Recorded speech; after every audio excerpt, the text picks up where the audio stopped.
right. We're sitting here with Hagen Wegner, the Director of FEV Consulting, and thanks for sitting down with us. You're welcome. Happy to be here. So, for our audience, can you explain the work FEV is doing in humanoid robotics today? Sure. So maybe first of all, FEV is an engineering service provider, and we support our customers on one hand on the strategic side, where to position yourself in the whole humanoid value chain, but we also supply you with, let's say, services around the engineering, the development, etc. Okay.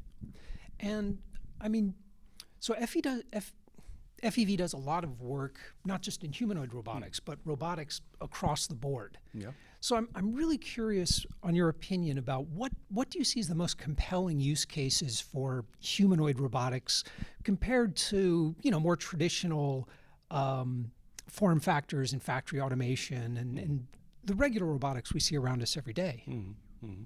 So, I mean, it's a young and immature yet market, but what we see is that companies focus a lot on, let's say, use cases for warehousing, for manufacturing, also construction business. And in the middle term, we also see, let's say, advancement in service, nursery, and, let's say, other use cases. So that's quite a broad that's quite a broad range of uses. So within warehousing, for example, so this is something that's already pretty heavily automated. Absolutely. Yeah. So where does humanoid robotics fit into it, and where are we today in the state of the art? Yeah, good point.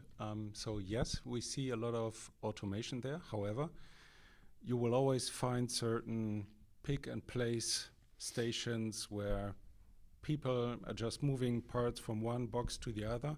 Yeah, and this is also where we work with our customers, really to get everything automated, and this also includes these pick and place stations, for example. Yeah.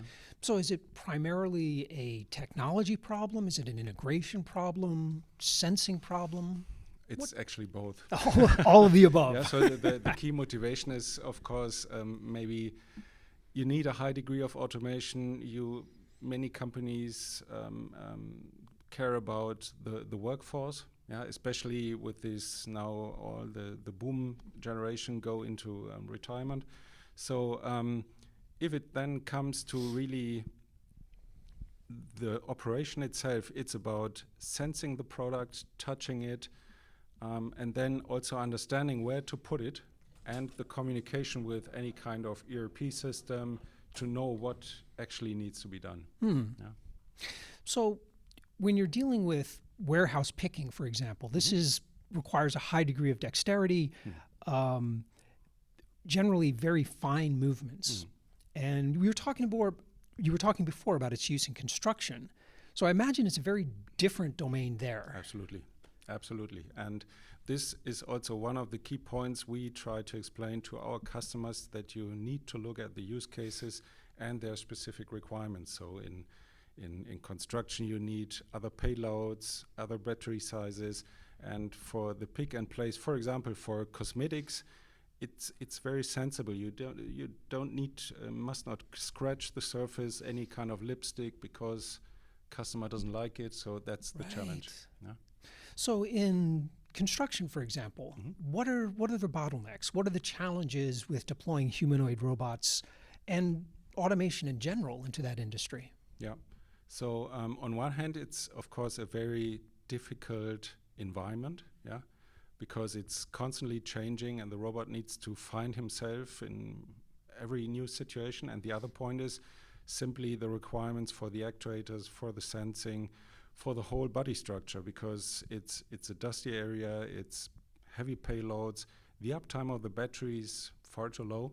Yeah, so this is what we need to work on. Well, I would imagine safety would be a real concern there as well, because it's very heavy payloads, it's a very chaotic environment. How is that being addressed?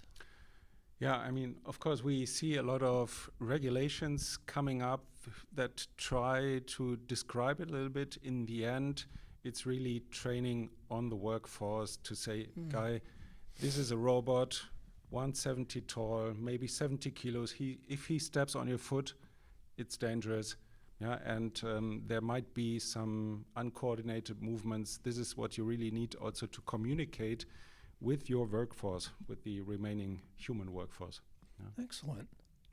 So with your work both in humanoid robotics and the more standard form factors, I'm really curious about how you see the economics of this playing out. So for example, I mean, humanoid robots are expensive. Absolutely. And I mean, really expensive. Yeah. And theoretically, they can do anything a human can, theoretically.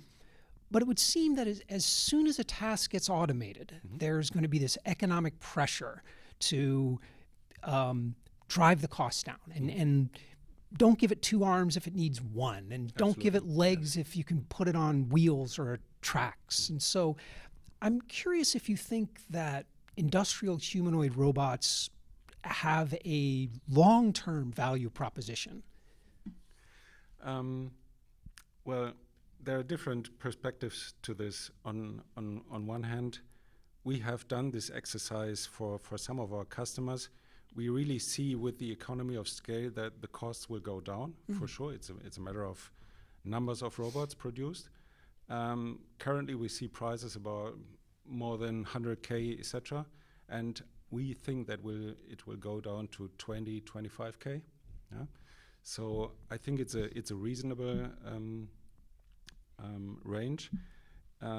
And as you said, it's really use case specific, and we cannot emphasize that enough. You don't need 2 legs.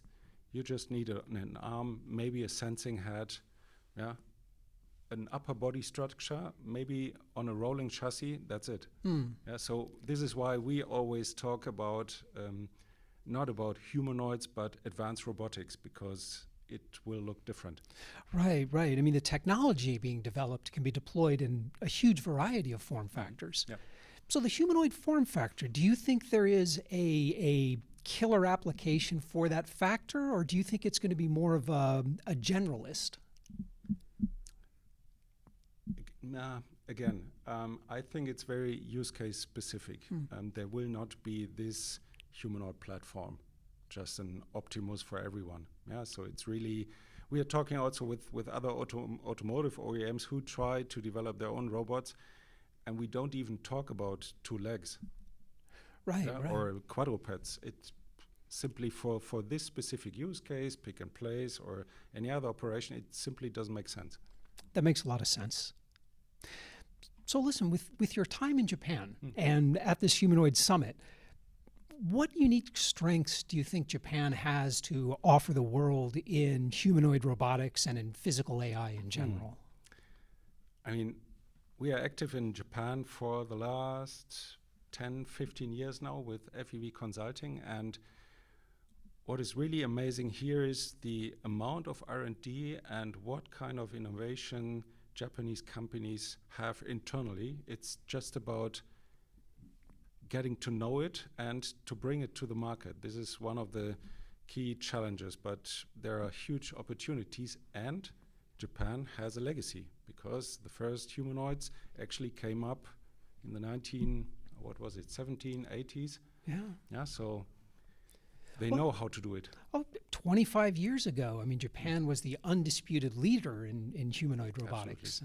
Yeah, absolutely. And there is a lot more to come in terms of new materials, which is a really important point for the humanoids, these material innovations. Humanoids need to be lightweight, durable, everything. And there are so many ideas around for new skins, new structural frames, new magnets for actuators. There is really a lot to come here from Japan. That's fantastic. Well, listen, Hagen, thank you so much for sitting down with me. I really appreciate it. Thank you very much.